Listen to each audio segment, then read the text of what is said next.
며칠 전 한 방송에서 한 현직 여성 검사가 8년 전 성추행을 당했던 사실을 고백한 적이 있습니다. 그 검사는 한 장례식장에서 직속 상사로부터 매우 수치스러운 일을 겪었습니다. 그녀는 그 사건 때문에 큰 고통 가운데 있었고 또 뱃속에 아이까지 유산되는 아픔을 겪었습니다. 그녀는 그 일이 자신의 잘못 때문에 일어난 것이 아니고 또 이 땅에 무수하게 많은 성추행을 당한 혹은 성폭행을 당한 여성들에게 용기를 북돋아주기 위하여 8년 만에 처음으로 용기 있게 입을 열었습니다. 그때 일은 자신의 잘못 때문에 일어난 것이 아니라는 것을 깨닫는데 8년이나 걸렸다라고 고백을 합니다. 많은 국민들이 그녀의 용기 있는 고백에 격려와 박수를 아끼지 않았죠. 그런데 몇 개월 전에 한 교회의 세례식에서 전직 검사가 간증을 한 적이 있습니다.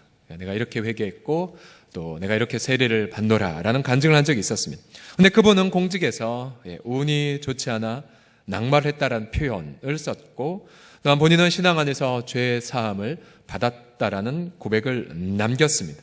문제는 그 간증을 하신 분은 앞서 그 현직 여성 검사가 성추행을 당했던 그 가해자였습니다. 그 가해자였어요.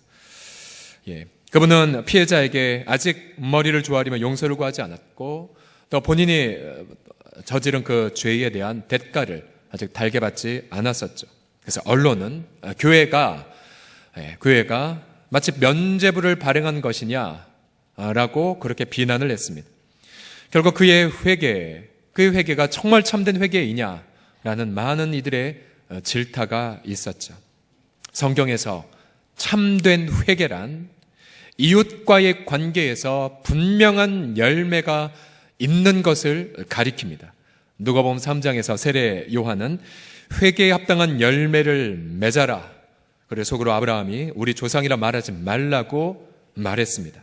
그러면서 세례 요한은 누가복음 3장 11절 이하에서 옷 두 벌 있는 자는 옷 없는 자에게 나눠줌을 통해 또 먹을 것이 있는 자는 없는 자에게 나눠줌을 통해 회개에 합당한 열매를 맺으라고 말합니다. 또 그 당시에 세무 공무원들에게는 부과된 것 외에는 거두지 말라. 또 군인들에게는 사람들에게서 강탈하지 말며 거짓으로 고발하지 말고 받는 급료를 족한 줄로 알라라고 말했죠. 회개에 합당한 열매를 말함에 있어서 종교적인 행위를 열심히 하라는 내용은 단 하나도 없습니다. 모두가 다 사회 속에서 그리고 일터 안에서 또 대사회적인 삶 속에서 분명한 열매를 맺는 것만이 회개했다라고 볼 수 있다고 성경은 얘기합니다. 그런 면에서 저를 비롯한 여러분은 우리 성경을 통한 성령님의 강한 질타의 음성을 함께 들어야 됩니다. 우리가 주일날 이 자리에 모여서 예배를 드리는 것 자체가 우리가 회개한 자라는 것을 보장하지 않기 때문입니다. 더군다나 모태신앙이기 때문에 혹은 직분자이기 때문에 그 직분받음이 결코 회개했다라고 반드시 말할 수 없다라는 사실이 있죠. 오늘 본문에서 예수 그리스도께서는 분명히 신앙의 공동체로 부름받았지만 회개의 열매가 없는 마을들을 책망하십니다.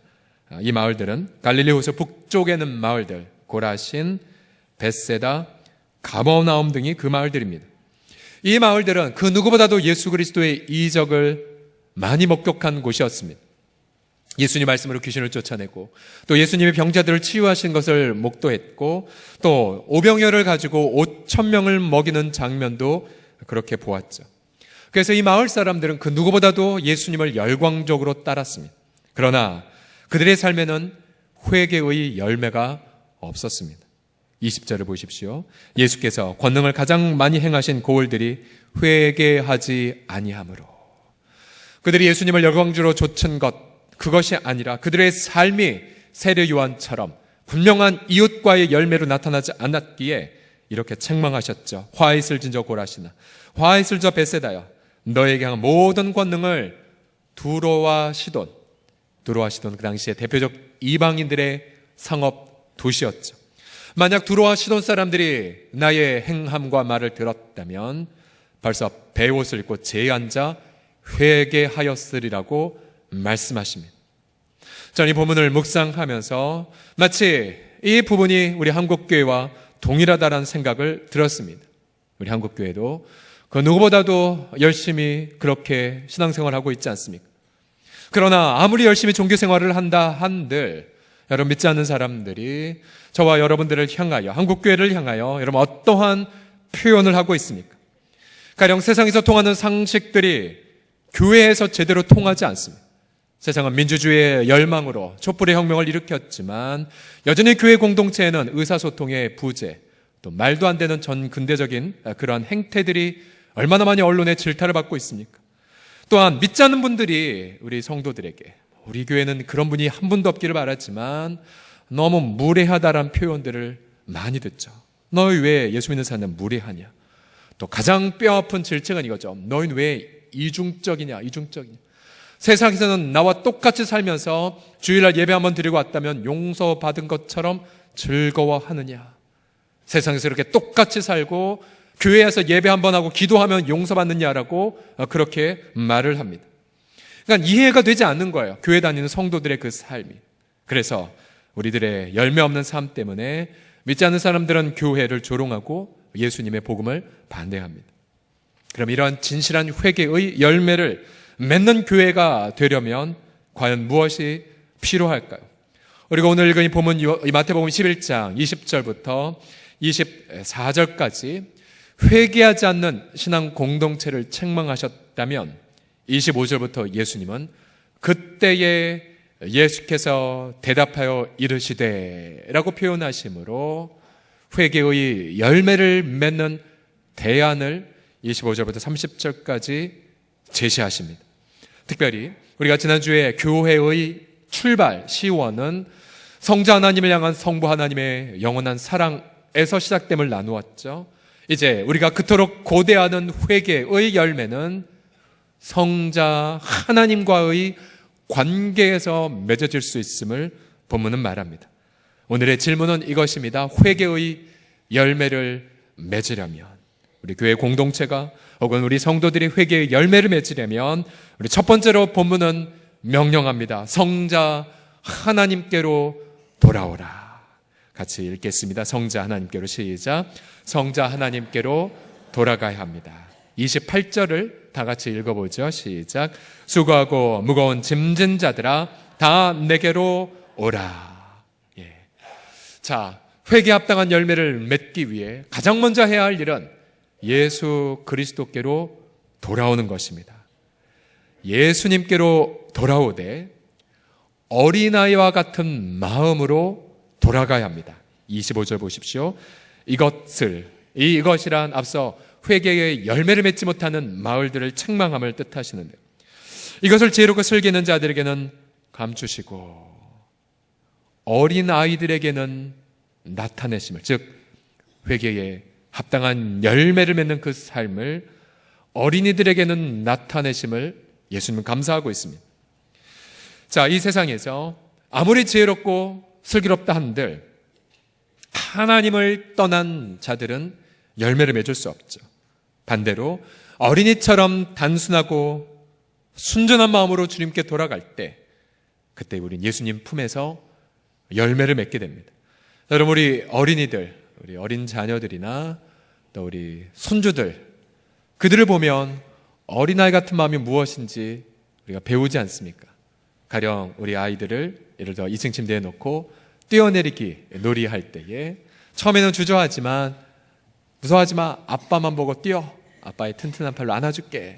그러면 아이들은 아빠 눈을 보고 용기를 얻고 펄쩍 뛰어서 이렇게 안기게 됩니다. 안기게 돼요. 그래서 제 막내한테 예수님이 어디 계시지?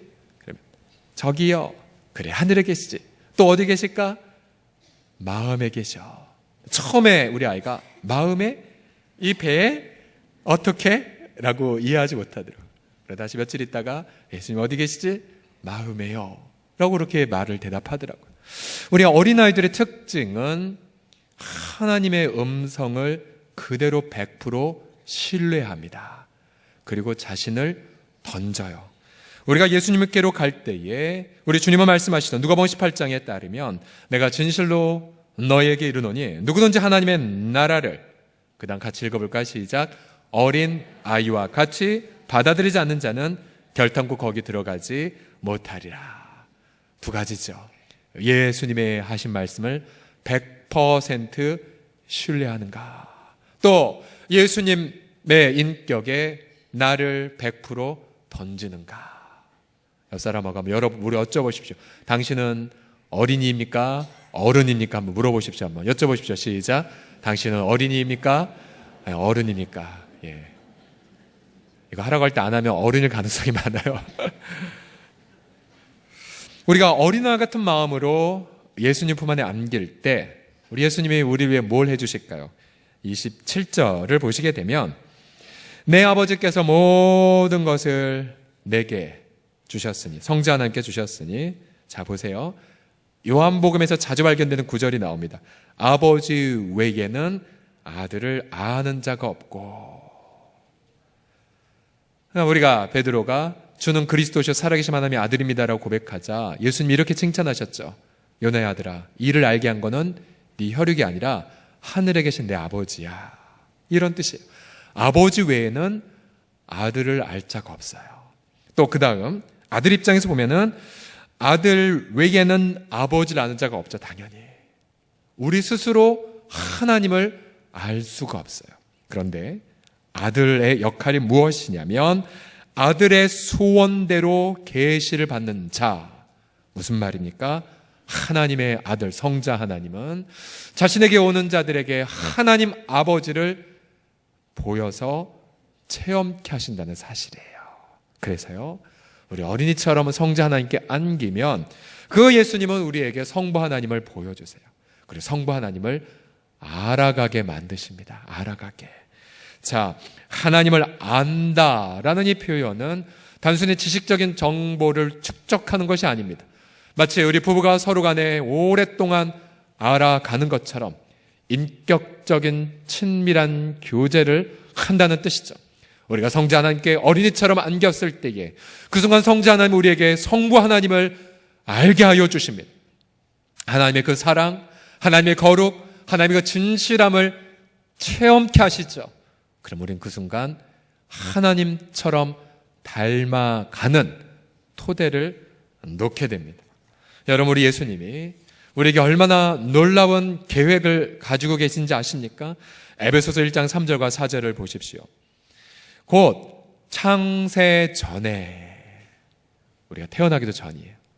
또 내가 무슨 죄를 짓기 전에, 또 내가 이 모양으로 어떻게 살아가는가 라고 자기에 대해서 깊은 실망에 빠지기도 전에, 혹은 우리가 일터와 가정에서 무수하게 많은 고난을 겪기 전에, 창세 전에 그리스도 안에서 우리를 택하사 우리로 그 사랑 안에서 하나님 앞에 거룩하고 흠이 없게 하시려고 그 기쁘신 뜻대로 우리를 예정하사 예수 그리스도로 말미암아 자기의 아들, 딸들이 되게 하여 주셨습니다.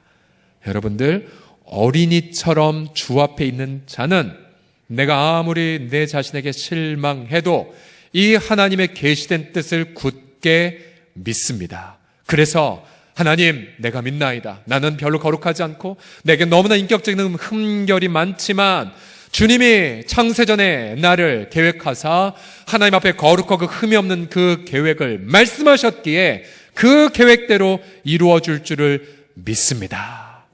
어린이처럼 믿어요. 어린이처럼 믿어요. 한번 여러분 점검해 보겠습니다. 그러면 여러분들은 창세전에 그리스도 안에서 여러분들이 택함 받은 것을 믿으십니까? 믿으십니까? 어린이들은 믿어요. 왜? 하나님 말씀하셨으니까요. 또 우리는 너무 부족하지만 그러나 하나님 앞에 우리가 결국은 거룩하고 흠이 없는 사람으로 변화될 것을 믿으십니까? 이게 바로 어린애 같은 믿음이에요. 이게 어린애 같은 믿음이에요. 저는 분명히 믿어요. 여러분들이 저희 서경철의 정체를 알지 못해서 그렇지, 이 서경철이라는 인간 아주 문제 많은 인간이거든요. 엄청나게 많은 죄와 엄청나게 많은 그런 삐뚤어짐이 가득한 작자이지만 저는 믿어요. 그리스도 예수 안에서 제가 구원을 받았고 이미 창세전에 주께서 경철이를 그 앞에 거룩하고 흠이 없는 존재로 만드신 계획이 단 한치의 오차도 없이 지금까지 진행된 거 저는 확신해요. 저는 성화와 영화될 것을 믿어요. 왜요? 주님 말씀하셨으니까요. 그래서 우리가 방금 찬송가 불렀잖아요. 예수께로 가면 나는 기뻐요. 나와 같은 아이 부르셨어요. 우리 나와 같은 아이, 주 앞에 어린애가 되셨어. 이것은 우리의 육체적인 나이를 뜻하지 않습니다. 예수님의 말씀에 대한 태도를 뜻하지요. 날마다 예수님처럼, 예수님 앞에 어린아이처럼 믿고 어린아이처럼 자신을 100% 던지심으로 회개에 합당한 열매를 맺는 우리 모두가 되시기를 예수님의 이름으로 축복합니다. 두 번째로 회개의 열매를 맺으려면 어떻게 해야 되냐요? 두 번째로 본문은 말합니다. 성자 하나님과 함께 동행해야 합니다. 두 번째를 같이 읽겠습니다. 시작. 성자 하나님과 함께 동행해야 합니다. 옆 사람 보시면서 성자 하나님과 동행하세요 하겠습니다. 시작. 성자 하나님과 동행하세요. 29절에 예수님 말씀하세요. 나는 마음이 온유하고 겸손하니 나의 멍에를 메고 내게 배우라. 멍에를 메는 것과 예수님께 배우는 것은 같은 뜻입니다. 멍에, 여러분 멍에가 무슨 뜻입니까? 멍에란 종이 되어 종된 삶을 산다는 뜻이죠. 예수님이 멍에를 메셨다는 것은 그가 종이 되셔서 종처럼 사셨다는 뜻입니다. 어찌 그가 종의 멍에를 짊어지실 수 있단 말입니까? 주님은 분명히 본문에서도 하늘과 땅의 모든 걸 아버지께 받았다고 했거든요. 그는 만물의 주인이세요. 그러나 그 만물의 주인이 만물의 노예가 되었습니다. 죄 있는 육신의 모양을 취하셨죠. 낮아지셨어요. 온유와 겸손을 택하셨죠. 예루살렘 입성할 때에 그는 나귀를 빌려서 들어가셨죠. 만왕의 왕인데. 또 그는 제자들 앞에 엎드려 무릎을 꿇고 발을 닦아주셨어요. 비천한 노예를 스스로 선택하셨죠. 그는 의인이었지만 불의한 재판정에 끌려가셔서 변호사 없이 무리한 재판을 받으시고 그리고 불의한 판결을 받고 죽임을 당하셨어요. 그리고 우리를 대신하여 지옥 끝에까지 내려가셨죠. 나는 마음이 온유하고 겸손하니. 우리가 예수님의 그 멍에를 맨다는 것, 우리 그 당시 2000년 전에 팔레스타인에서는 이제 밭을 갈게 되면은 이제 좀 더 숙련되고 힘세고 나이 많은 소가 멍에를 먼저 매면요, 옆에 작고 숙련되지 않은 소와 함께 멍에를 맵니다. 그러면 이 무거운 고역, 밭을 갈건 아니면 짐을 그렇게 끌던 무거운 소가 다 담당하는 거예요. 작은 소가 할 일은 무엇입니까? 그저 엄밀히 말하면 멍에를 매는 신용만 하고 작은 소는 큰 소 옆에 따라가기만 하면 됩니다. 그러면 다른 사람이 보기에 그 작은 소도 큰 짐을 드는 것처럼 혹은 작은 소도 밭고랑을 가는 것처럼 보일 뿐이죠. 이것이 바로 예수님 말씀하신 거예요. 우리가 예수님께로 가게 되면 무엇을 발견합니까? 주님이 당신의 그 어깨에 저의 죄의 멍에를 짊어지신 것을 발견해요. 또 주님이 내가 받아야 될 모든 저주의 멍에를 그의 어깨에 짊어지신 것을 목도합니다. 그리고 그가 영원히 죽을 수밖에 없는 우리들을 위해 대신 죽임 당하신 흔적, 그의 양손과 양발에 못자국이 남아있고 그의 허리에는 창자국이 남아있는 것을 발견하게 되죠. 일평생 죽는 것이 무서워 종노릇하는 우리들을 대신하여 인생의 모든 염려의 멍에를 대신 짊어지신 것을 경험합니다. 그럼 우리는 그 옆에 함께 동행만 하면 어느덧 우리 인생의 뒤안길에는 예수님이 걸어가신 발자취가 깊이 있게 세상의 한복판 가운데에 그렇게 남기게 됩니다. 이 놀라운 신비를 사도 바울은 고린도후서에서 이렇게 고백을 하죠. 고린도서 4장 10절 11절 같이 읽겠습니다. 시작. 우리가 항상 예수의 죽음을 몸에 짊어짐은 예수의 생명이 또한 우리 몸에 나타나게 하려 함이라.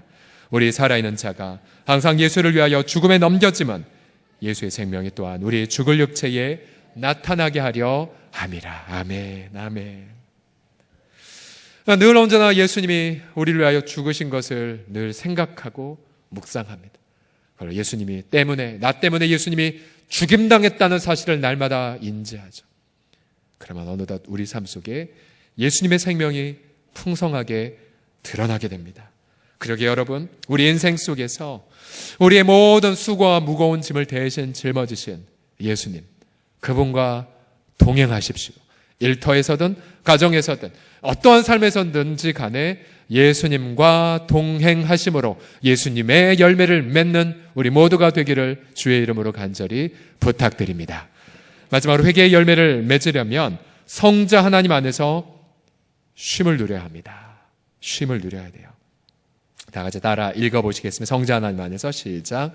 성자 하나님 안에서 쉼을 누려야 합니다. 자, 오늘 본문은 앞서 말씀드린 것처럼 앞에 20절에서 24절까지 신앙 공동체지만 회개하지 않은 공동체가 책망받는 게 나왔죠. 25절부터 예수님은 그때에 예수님께서 대답하여 말씀하시되 바로 회개의 열매를 맺는 대안을 제시하십니다. 내게로 와, 나와 함께 동행해. 그 다음 마지막 회개의 열매를 맺는 결정적 마음은 무엇이냐면 주님의 주신 쉼을 누리는 마음입니다. 28절, 29절 다 같이 읽어보죠. 시작. 수고하고 무거운 짐진 자들아 다 내게로 오라. 내가 너희를 쉬게 하리라. 나는 마음이 온유하고 겸손하니 나의 멍에를 메고 내게 배우라. 그리하면 너희 마음이 쉼을 얻으리니. 자, 여러분의 시력으로 확인해 보세요. 쉼이라는 단어가 몇 번 나왔습니까? 2번 나왔죠. 2번. 내가 너희를 쉬게 하리라. 동사형으로 나왔고 29절에 너희 마음이 뭘 얻는다고요? 쉼을 얻는데요. 2번이나 나와요. 쉼. 이 쉼이란 이 단어는 구약의 안식일에 사용된 단어예요. 안식일에. 노동에서 자유하여 쉬는 거.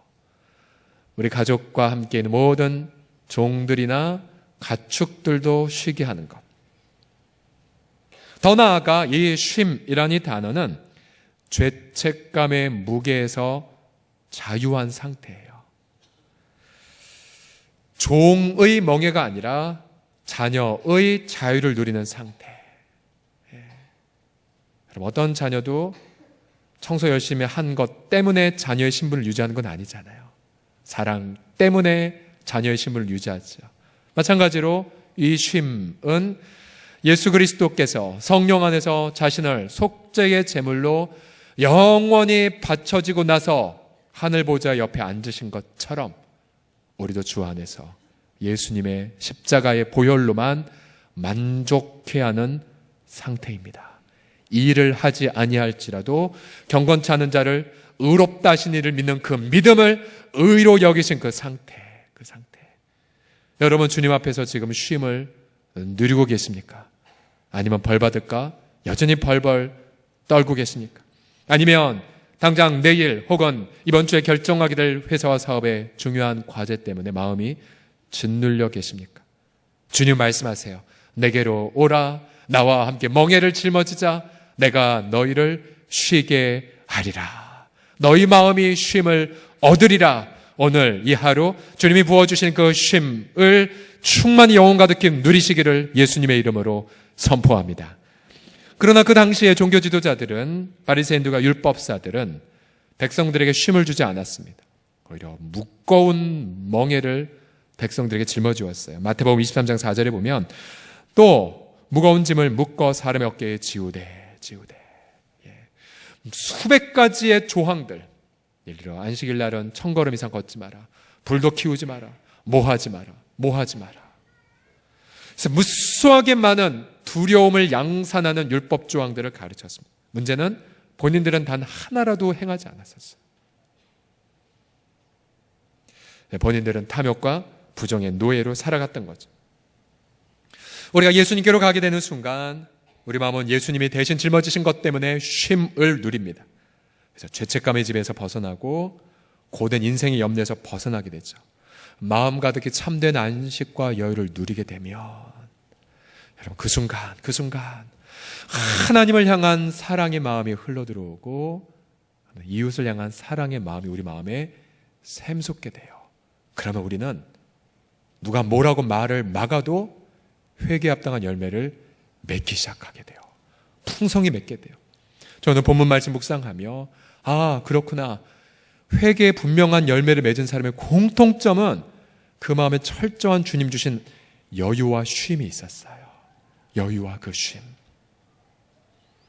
우리 공동체를 예로 들게 되면 이러한 여유 있는 쉼을 누리는 분들을 통해 많은 열매들이 맺혀지고 있습니다.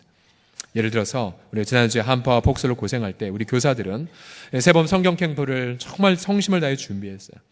본인의 사비를 털고 시간과 재능을 기부하면서 여러분 지하 1층에 가보시면 예배당을 아주 이쁘게 페인트 칠하고 또 뭘 꾸미고 이쁘게 단장들을 했어요. 그분들이 뭔가 재정적인 여유가 있어서 아니면 시간이 남아 돌아서 그렇게 하셨을까요? 아니면 벌 받을까 두려워서 그렇게 하셨을까요? 아니에요. 주님이 주신 그 쉼과 여유 속에 내가 이렇게 다음 세대들을 사랑하겠다라는 마음의 결정으로 누가 뭐라 안 했는데 기쁨으로 자원해서 헌신한 것 아니겠습니까? 얼마 전에 우리 한 미혼모 센터에 이제 그 수학을 가르치는 또 자원하는 교사가 나와서 이제 우리 한 지체와 더불어 두 지체와 더불어 거기를 이제 다녀온 뒷이야기를 들었는데 여전히 우리 성도들이 반찬 만들어 날라주고 또 청소도 해주고 무명의 자원의 헌신들, 희생들. 우리 교회 그런 분들이 참 많아요. 그들의 마음에 공통점이 하나 있어요. 주님이 주신 쉼의 여유가 많아서. 사실 세상적 기준으로 보면 여유가 없어요. 세상적으로 보기에는 뭔가 부족하지만 그 마음에 누구보다도 많은 여유와 자유함 때문에 열매들을 많이 맺고 있습니다. 과연 여러분들의 마음은 지금 쉼과 안식을 누리고 있습니까? 여러분 보세요. 이 주님이 주신 이 쉼과 안식은 돈이 아무리 많아도 권력의 정점이 있어도 얻을 수 없어요. 오히려 반대로 왜 주일날 교회를 오고 또 예배를 다닌다고는 하지만 왜 사회에서 지탄의 대상이 되는가? 그 사람들 공통점이 있습니다. 그들 내면은 무엇인가 매여 있어요. 자유함이 없습니다. 돈의 노예가 되었거나 권력의 노예가 됐거나 쾌락의 노예로 살아요. 주님의 주신 쉼을 누리지 못합니다. 늘 무언가 쫓기고 무언가 두려워하죠. 그러기에 어린이와 같이 하나님이 주신 그런 어떤 부르심이 있음에도 불구하고 믿지 않죠. 야마다 세상에 금요일날 심야에 또 나누었지만 마음에 우상들이 있어요. 주님 말고 다른 만족을 추구해요. 그리고 열매를 맺지 못합니다. 참된 쉼이 없기에 온갖 더럽고 추한 짓만 가득하게 되죠. 입시의 노예가 되거나 혹은 인정받고 싶은 욕구의 포로가 되면서 열매를 맺지 못해요. 주님은 말씀하세요. 내가 세상을 이겼다. 너희 세상에서 고난 많이 당하지만 내가 이겨 내 안에서 믿음으로 세상을 이기려무나라고 말씀하세요. 구약 창세기부터 요한계시록까지 수많은 성경의 약속의 구절들이 우리 가운데에 열매를 맺도록 촉구하고 우리 가운데 모든 열매 맺는 그런 힘과 능력들을 부어주고 있습니다. 여러분은 그 쉼을 풍성히 누리고 있습니까? 여러분 그 쉼을 누리기 위하여 대가를 지불하고 있습니까? 저희 지난 월요일과 화요일 우리 교육자들이 제주도에서 잠깐의 쉼을 갓교회 1박 2일 다녀왔어요. 사실 몇 년 전에 다녀오려다가 눈 폭풍 때문에 급하게 이제 다른 곳으로 갔던 적이 있었죠. 드디어 이제 제주도를 다녀왔는데 여러분 제주도 가보시면 아시지만 정말 아름다운 땅이죠. 사시사철 언제든지 가도 너무나 아름다운 곳입니다. 그러나 여러분이 70년 전에 정확히 70년 전에 제주 4.3 사건 그 사건 당시에는 이 제주도는 아비규환의 현장이었습니다. 무려 3만여 명의 희생자들이 나왔기 때문이고 어린아기, 어린이들, 여성들, 노인들도 잔인하게 학살을 당했던 슬픔의 땅이었습니다. 우리 교육자들이 이번에 제주 4.3 평화공원을 둘러보며 처음 이런 것을 알게 되었다고 하면서 대부분 충격과 또 마음의 깊은 고통을 느꼈습니다. 그런데 그 아픔은 제주도의 모슬포 교회 사료관에 가면 조남수 목사님의 사료관이 있습니다. 그것을 마지막 날 둘러보면서 그 아픔은 희망으로 소망으로 바뀌었습니다. 제가 전에 소개해드린 적 있죠. 제주 4.3 사건 당시에 목사님의 교회, 모슬포 교회의 한 장로님은 이미 순교를 당하셨어요. 무참하게 살해가 되셨습니다. 그리고 목사님 자신도 죽임을 당할 뻔했죠. 그러나 그 간신히 빠져나온 이후에 목사님은 본인의 생명을 걸고 그리고 움직이기 시작했습니다. 가장 먼저 경찰서장을 찾아가고 경비대장을 찾아가 이런 약속을 받았습니다. 내가 사람들 설득해서 자수하는 형식으로 사람들을 모을 테니 그들 사면해달라고. 왜냐하면 그 당시에 한라산의 중산간지대에는 이른바 소계력이 내렸죠. 마을 전부 다 불태워졌고 계엄령으로 인하여서 닥치는 대로 양민들 할 것 없이 모두 다 이미 총사령이 내려진 직후였었거든요. 목사님은 그런 걸 두려워하지 않았습니다. 오히려 담강하게 나아가 약속을 받았죠. 그리고는 그때부터 150여 회 이상의 강연을 통해 무려 3,000명의 사람들을 자수시키고 그들 모두의 목숨을 건졌습니다. 또한 사형 판결을 받은 300명의 사람들에게 자신의 목숨을 걸고 신원 보증을 해 주어서 생명을 얻게 했습니다. 그 생명을 건진받은 자들 중에 많은 이들이 이 모슬포 교회에서 예수님을 영접하고 세례를 받았죠. 훗날 마을 주민들은 이 목사님의 공덕을 시하하며 마을 입구에 공덕비를 세웠습니다. 3만여 명의 희생자 가운데 3천여 명을 예수 믿는 한 사람, 그것도 죽음의 두려움 앞에서 쉼을 누리는 주님이 주신 평강을 향유하는 한 사람을 통해 3,000명이 생명을 얻은 거죠. 그러고 보면 우리의 믿음의 선배들, 그 당시에 제주 대전교회의 이도종 목사님, 이미 이 삼엄한 이런 엄청나게 무서운 순간에서도 주일날 우리 성도들을 신방가기 위하여 주일날 예배를 참석하기 위해 금요일날 자신의 집을 떠나서 안타깝게 무장 폭도들을 만났죠. 그가 산채로 땅에 구덩이에 묻히는 그 순간까지도 그는 늠름하게 당신들 꼭 예수님을 믿어 우리 하늘나라에서 같이 만나자고, 아버지 이 죄를 저들에게 돌리지 말아달라고, 그렇게 평안 중에 쉼을 누리며 기쁨으로 순교를 당하셨죠. 회개의 열매를 맺은 모든 분들의 공통점, 이처럼 세상 사람들이 두려워하는 것 두려워하지 않았죠. 세상 이들이 매여있는 것에 매이지 않았습니다. 주님이 주시는 그런 놀라운 평강 속에 사자처럼 용감히 열매를 맺은 분들이었습니다. 여러분, 과연 주님이 주시는 친정한 쉼과 안식을 누리고 있습니까? 그 쉼, 안식, 주님의 이 시간 그리스도 안에서 우리에게 부어주기를 원하시죠. 저는 그 한 마을의 앞에 있는 그 공덕비를 보며 여러분 이러한 상상을 제가 해보았습니다. 그러면 만약에 홍제동 주민들이, 홍은동 주민들이, 서대문구 주민들이 우리 교회를 보고 고마워요, 당신들 때문에 우리가 쉼을 발견했다라고, 우리의 수고와 무거운 노역에서 자유함을 누렸고 진정한 죄사함과 거룩의 길이 무엇인지를 당신들 때문에 깨달았다고 공덕비를 세워준다며, 한국 곳곳에 5만여 개 한국교회가 있는 모든 마을들마다 모든 마을 주민들이 공덕비를 세워주며 칭찬한다며, 얼마나 그 장면을 하나님이 기뻐 받으실까요? 이 한 주간, 오늘은 주님이 주시는 안식을 누리는 축제의 날, 주님에게서 충만한 쉼을 누리시고 내일부터 가정과 일터에서 믿지 않는 분들 앞에 보란듯이 예수님의 생명의 발자취를 남기시는 아름다운 주님과의 동행을 경험하는 우리 모두가 다 되시기를 주의 이름으로 간절히 축원드립니다. 기도하겠습니다.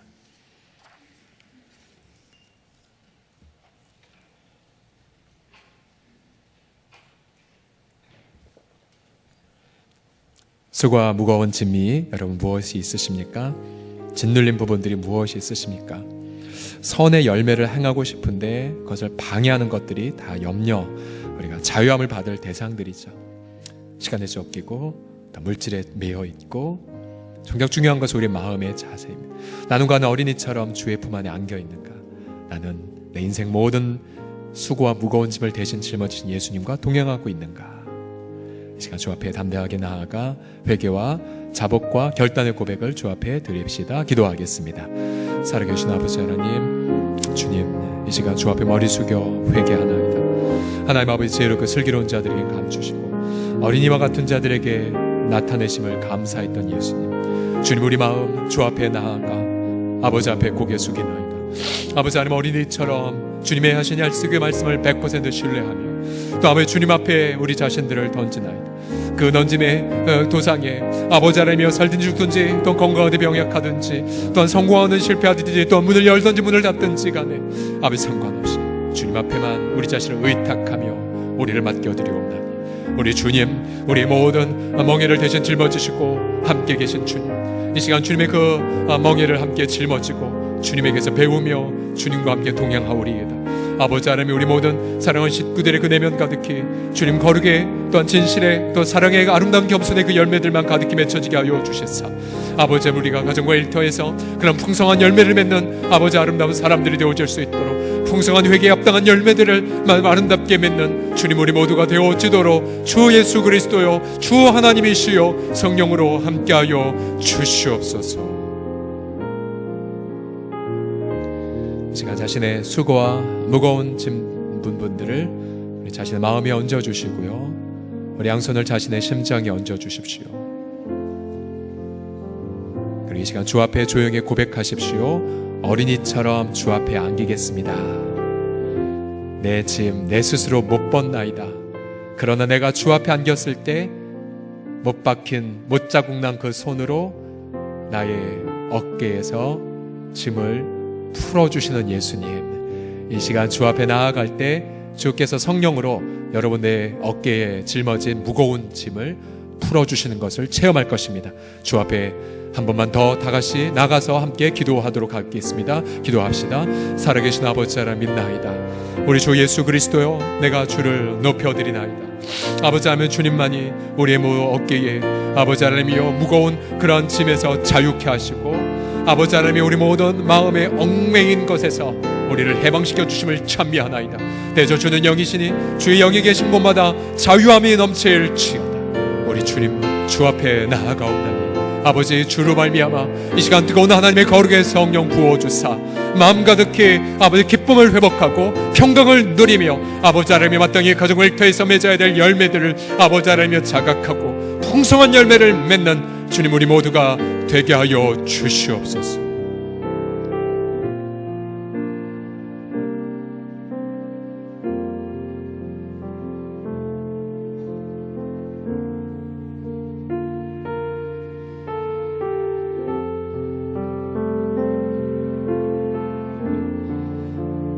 어린아이처럼 주의 품 안에 안기나이다. 어린이처럼 주님 말씀 안에 신뢰하겠나이다. 주 예수님, 어린이처럼 주의 품 안에 안겨있는 우리 귀한 성도들, 우리 주님, 우리의 모든 죄책과 저주와 인생의 모든 염려를 대신 짊어지신 예수님을 송축하나이다. 이 시간 우리를 대신하여 모든 멍에를 대신 짊어지신 예수 그리스도 이름으로 선언하노라. 그분 앞에 온전히 자유함을 받을지어다. 그분 앞에 온전히 결박에서 자유함을 누릴지어다. 새롭게 되며 평강과 기쁨을 향유할지어다. 우리가 주를 바라보나이다. 우리가 주님을 경배하나이다. 주님이 그토록 고대하시는 풍성 회개의 열매를 맺는 그런 아름다운 또 한 주간 보내게 하여 주시옵소서. 예수님의 이름으로 기도